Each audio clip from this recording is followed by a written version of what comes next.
ایک سوال آیا کہ قضا نمازوں کا حساب کس طرح لگایا جائے گا اور ان قضا نمازوں کو ادا کرنے کا طریقہ کیا ہے۔ بڑی توجہ کے ساتھ آپ نے سننا ہے۔ سب سے پہلی بات کہ کون سی نمازوں کی قضا پڑھی جائے گی، تو یاد رہے کہ فرضوں اور وطروں کی آپ نے قضا پڑھنی ہے، یعنی فجر کے 2 فرض، ظہر کے 4، عصر کے 4، مغرب کے 3، عشاء کے 4 فرض اور عشاء کے 3 وطر، ان کی آپ نے قضا پڑھنی ہے۔ اور ان قضا نمازوں میں آپ نے نیت کیا کرنی ہے۔ مثلا آپ فجر کی قضا نمازیں ادا کر رہے ہیں تو آپ نے نیت یہ کرنی ہے کہ فجر جو میری سب سے پہلی قضا ہوئی یا جو سب سے آخر میں قضا ہوئی وہ ادا کر رہا ہوں، تو جو آپ ادا کرتے چلے جائیں گے اگلی نماز وہ سب سے پہلی یا سب سے آخری کہلائے گی۔ اب ان کو ادا کرنے کا طریقہ کیا ہے؟ ویسے تو عام نمازوں کی ہی طرح ان کو ادا کیا جائے گا، لیکن کچھ تخفیفات ہیں کہ جن کی نمازیں بہت زیادہ قضا ہوں وہ کس طرح ادا کریں گے۔ جس طرح عام نماز میں ہم رکوع اور سجدے میں 3 بار تسبیح پڑھتے ہیں، لیکن جب آپ قضا نماز پڑھ رہے ہیں تو آپ کے لیے یہ رخصت ہے کہ آپ ایک بار بھی تسبیح پڑھ سکتے ہیں، لیکن ضروری یہ ہے کہ آپ رکوع یا سجدے میں جا کر تسبیح شروع کریں گے، مکمل ہونے کے بعد آپ نے اس سے اٹھنا ہے۔ دوسری تخفیف یہ ہے کہ جس طرح نماز کے آخری قاعدے میں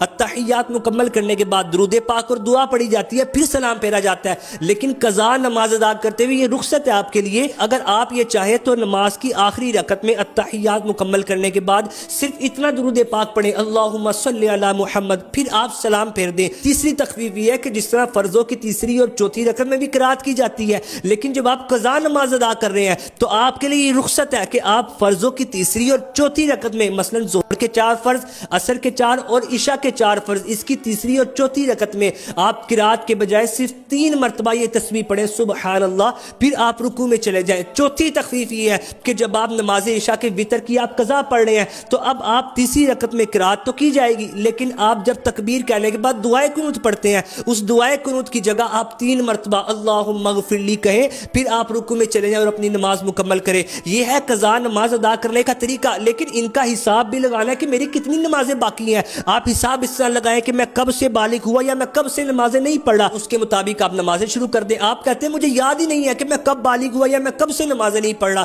تو اس کا آسان طریقہ یہ ہے کہ آپ اپنے ذہن غالب کے مطابق جہاں ذہن جمتا ہے کہ میں اتنی عمر میں بالغ ہوا یا میں اتنی عمر سے نمازیں نہیں پڑھ رہا، اس کے مطابق آپ نمازیں شروع کر دیں۔ آپ کہتے ہیں مجھے یاد ہی نہیں آ رہا یا ذہن ہی نہیں جم رہا کہ میں کب سے نمازیں نہیں پڑھ رہا، پھر آپ نے کرنا یہ ہے کہ جو لڑکا ہے وہ 12 سال کی عمر سے، جو لڑکی ہے وہ احتیاطاً 9 سال کی عمر سے اپنی نمازوں کا حساب لگائے اور نمازیں مکمل کریں۔ آپ اس طرح کریں کہ پہلے فجر کی نمازیں، پھر ظہر کی، پھر عصر کی، پھر بقیہ آپ نمازیں ادا کریں، یا جس طرح آپ کہتے ہیں کہ ہر نماز کے ساتھ میں اپنی ایک قضا نماز پڑھنا چاہتا ہوں، وہ بھی ٹھیک ہے۔ ان قضا نمازوں کا طریقہ اور حساب کس طرح لگایا جائے گا، اس کلپ کو آپ نے اپنے تک نہیں رکھنا بلکہ اس کو لوگوں میں بھی شیئر کریں۔ اگر کوئی شخص قضا نمازیں پڑھنا شروع کر دیتا ہے اور اس کی مکمل ہو جاتی ہے، یقین مانے بہت بڑا ثواب کا کام ہے۔